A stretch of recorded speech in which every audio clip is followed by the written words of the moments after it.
Everyone has a dominant imposter. Then the other ones are just, your buddies, that you hang out with. So you could admit it to a certain level, like maybe your narcissist is a level 3 or a level 5, but you have that one that's big. I have a lot of them. I have all of them, I think, at a certain level. Probably the philosopher is my biggest one. And it shifts sometimes, depending on your situation. But I just bring them in to work with me. And I think the most interesting people on the planet are people with a lot of imposters, because that's the onion. Who wants to be with someone who's boring? But you just got to make them work for you. And just don't, there's a negative and positive to each trait. Like a narcissist is usually, hates on people, hurts people, belittles people in a lot of ways. But they're also extraordinary. I work with a lot of CEOs and millionaires and billionaires and stars. I even worked with a princess. And all these people, they have in common is they're a narcissist, and they run big businesses. Their lives are working. They have a lot going on. But they use the positive parts of knowing how to organize, knowing how to lead. And what I was telling you earlier about you have to know your stories. My first moment, was the gun incident. And then I traveled. And how I got to start traveling is I met Madonna through a guy I was dating. And I was like, oh my God, I love this woman, because she grew up in a family where her father was very strict and her mother was American. And she said, Lisa, you got to travel. I said, give me something, Madonna. My dad's this and that. And she said, travel, that'll free you. If you don't ever get out and travel alone, because nobody else could tell you what to do. It's your choice which hotel you're going to stay at. It's your choice of who you're going to hang out with if you want to stay in the room all day. So I traveled alone, and I got addicted to it. Why did I get addicted to it?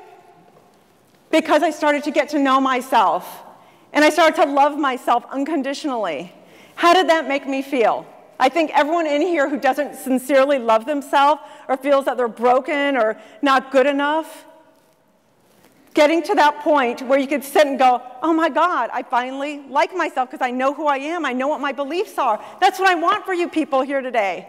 I want you to change. We're here for a reason. We all joined together. Now we're like one big family. It's like a little sacred union here. And that's what I want when I do these soul blazings. I want us to really keep this confidential. This is private. And this is a powerful transformational moment for a couple of you. Maybe I'll do one, maybe two. I'll see how it goes. And I want to see change. So knowing your story, that was my second with travel. My third was when I was traveling, I stumbled upon an orphanage in Iraq. I'll go back a little bit. The reason I went to Iraq is because I made my movie. I made a movie, not the one from Japan, but I made a movie, and it didn't do as well as I wanted to. Then I didn't know where I was going to go in my life again. Now again, who am I? What am I? What do I want? So I decided to go to Iraq because Clinton was bombing. And I thought, oh, another great opportunity to get killed or get into danger, have excitement. And if I don't, it's a great story. So I asked people, do you want to go to Iraq with me? Do you want to? No. Do you know? Do you know? I'm like, God, nobody will go to Iraq with me, all these boring people.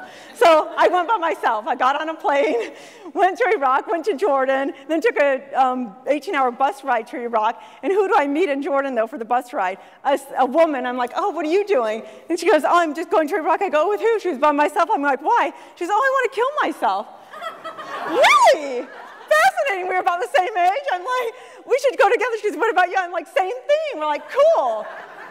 So we got on the bus for this 18-hour drive, and they warn us because there's stops. Like every 5 hours, they come check you, security. And they said this is where they loot the buses of all these, Americans or tourists. So we're like, cool. So 5 hours. So the guys come in with their like beret-type uniforms and very strict, and we're in the back. Hello? Back here, what do you think you need? Oh, I don't think we have what you need. And we're really kind of being obnoxious. And they just, oh, it's cute girls, charming. They get off. The whole ride, nothing happened to us. We get to the embassy, they check you out, and they keep you there for like 2 or 3 hours just to know everything about you. And since my father was from Iraq and so was hers, they said, oh, your father is this, he lived at this place, this is a school. They knew everything on us. It was really freaky. But they were so nice. And I'm like, will someone be rude because I had a video camera? I said, I'm documenting this, and Arabs are mean. Iraqis are mean, and you kill people, and you throw stones, and you behead. Say something mean, just anything. Okay, auction. They're like, oh, Habibi, you want some eggs while you're away? I'm like, no, be mean. This is a documentary about my traumatic trip. In case I died, then everyone could see what I went through. Nobody was mean. So I went all through the place, me and her together, nothing. So we got bored after 3 weeks. Oh, then they did interviews with people about Clinton bombing. We hate America, we hate Americans. And then we went to that. We thought, oh, cool, all the haters in one place. And we're standing on the American, you know. Oh, hi, yeah, we're American, you hate us? Nothing. Oh, no, we love you. We had to do this because Saddam makes us do it, and if we don't do it, we get killed. You love it? Yeah, we just don't like your president. Oh, okay. So we got bored, we left. Then we went to Israel, we went to Jordan and everything. But when I was in Iraq, I went to an orphanage. They gave me a tour. When I landed in this orphanage, that was my third transformational moment. And why? If you go back to the story with my dad, he said, I want to send you to an orphanage. And he grew up in Iraq. So this was an orphanage in Mosul, the small town that I would have been in.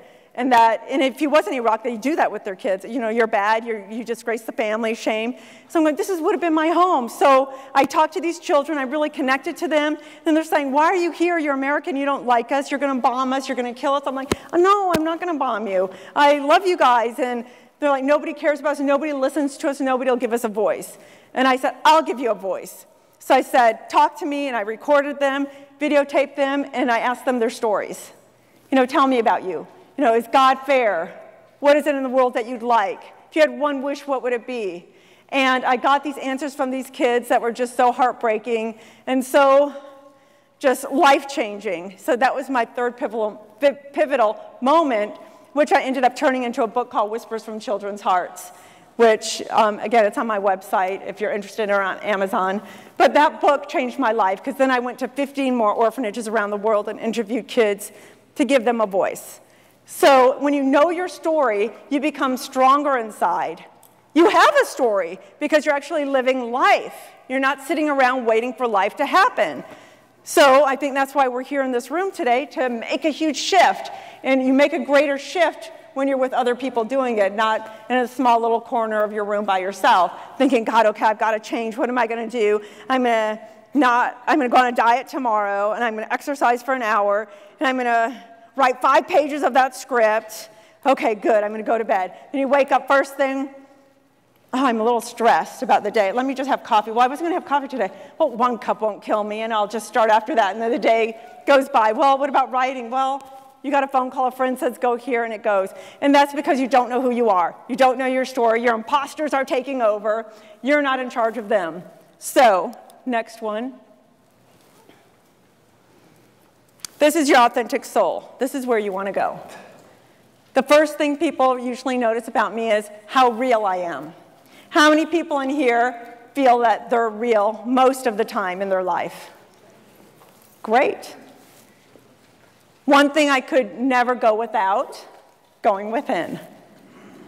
Favorite things, being of service, pet peeves, when those imposters take over. Because even when you're your authentic soul, every once in a while, everyone probably in here is that one person who could push your buttons and drive you crazy, right? How many with a show of hands? Has that one person who could go doing and you go, rah, and you turn into a monster.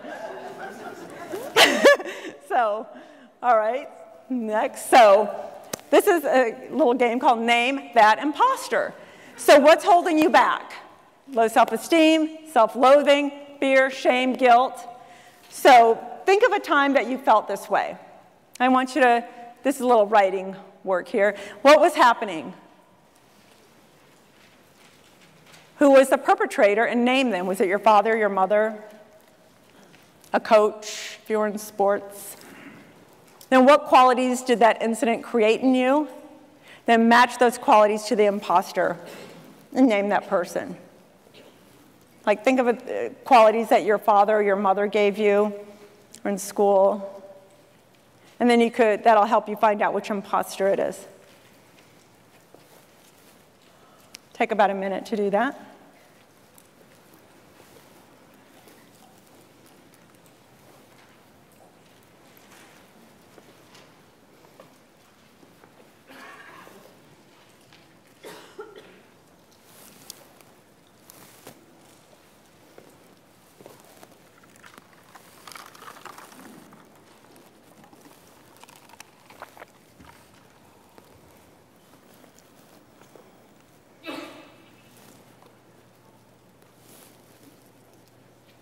Is anybody ready that wants to share? Okay. Hi. I'm from a dysfunctional Irish Catholic alcoholic family. Okay. And I was the messenger in the family. Okay. And my job was to get the housekeeping money for my father, from my father, who was a millionaire, for my mother. We gave her $1 a day to feed 6 kids. So that was my mission, to get this money every evening. I was about 9 years old. And I was ignored. I would have to go to the kitchen table, approach, I was ignored. As a result of this, I had terrible low self-esteem. And my inner child was just going off before lunchtime. You're not good enough. You're not good enough. You can't do this. So I feel very privileged to meet you. Thank you. Oh, thank you. And thank you so much for sharing. I really appreciate it. Yeah, this is about sharing because we're piggybacking off each other. And the more you share, the more you're helping everybody. And we're here to give because what is this weekend about? Transformation. And what is tomorrow? Okay. Yeah. So come on, someone else, please share. Over there. My main imposter is overthinking. Okay. When it first happened to me was interacting with my stepfather. As a child, I just did whatever kids do. It was constantly drilling me, think before you act, and it kind of instilled in me this habit of overthinking. So now I second guess, third guess, fourth guess before I ever come to a strong conclusion of what I'm supposed to do. Okay. So name that imposter, what would you say? The overthinker. Yeah, but who's the person behind it? Like my father was behind, one imposter, my mother was for this issue. My stepfather. Your stepfather. Okay, so yeah, what you would do is anytime you start being an overthinker, that's your stepfather's voice. So then you would give that a name. It doesn't necessarily have to be his name, but it could be a name. So that'll just help you go, oh, that's not me. That's somebody else. That's another voice.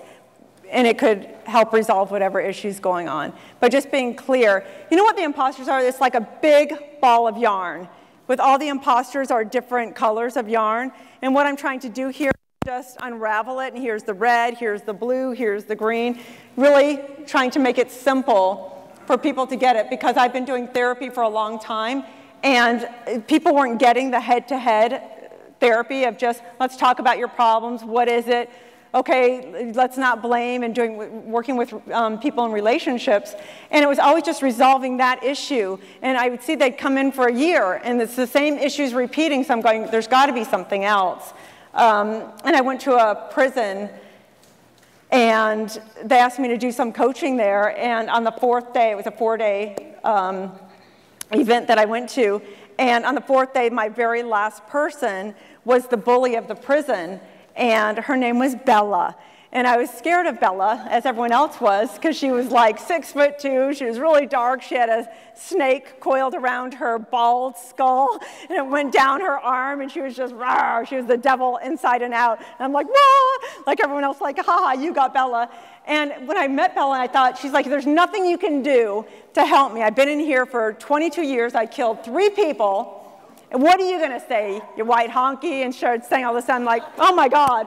So I'm like, there's something I can do maybe, So I'm sitting down with her, and here she is, and we're about like this.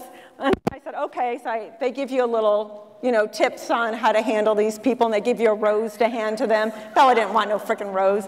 She just wanted her pack of cigarettes because she saw a therapist. No, let me be on with it. So I put this away, and what I did was I went up to her. I went, dee, dee, dee, dee, dee, dee, dee, and I went like this, interlocked our knees, and I looked up to her like this. And we're just so close to her, and I just said, you know what your problem is? She's like, what? And then I just went into her, just every ugly thing I could say, because what I was doing is I was matching her energy. I got that she couldn't understand or get anything that someone she couldn't relate to was sharing with her. How would I ever be able to understand, or walk in her shoes, having 3 murders under her belt and, living the way she did and grew up. So once I did that, it broke her. And I said, now let's talk. And after a 45-minute session, she looked at me with tears streaming down her face and said, Lisa. I said, what? She said, you just blazed my soul. And I just went, whoa. And I said, you said you have nothing to offer. You just gave me the name for what it is I do. I'm going to call what I do soul-blazing, because I never really knew what it was, because it was a little different from therapy, because it's more soul-to-soul coaching. Yeah. Thank you. Yeah. And that moment, I thought, God, I really have something here. How do I lay it out so people could really understand it? So that's when I started talking with friends and really put the imposter model like this together, going, oh, that was her narcissist. As soon as I could become a narcissist and match it, she could relate to me, because it's about connection. It's about vulnerability.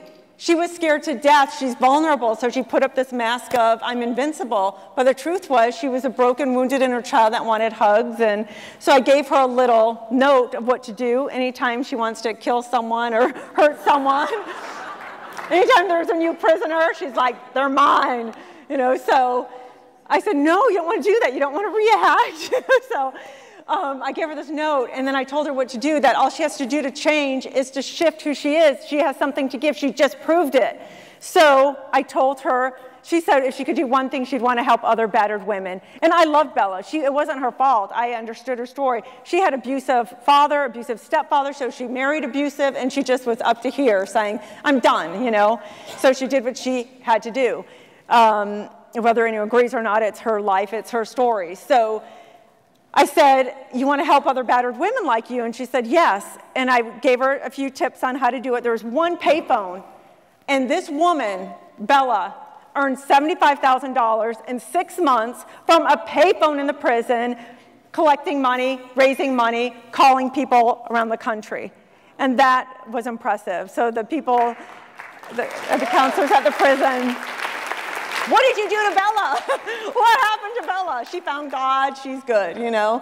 So that's the power of really connecting to someone. When someone's mean to you or angry, all they're doing is they're sitting in their imposters and they're miserable inside. Because you can't be mean and angry or an, asshole to somebody if you're feeling good about yourself. It's impossible, because they don't go together. When you're filled with love and you are love, you spew love. How many people relate to that? Yeah? Thank you.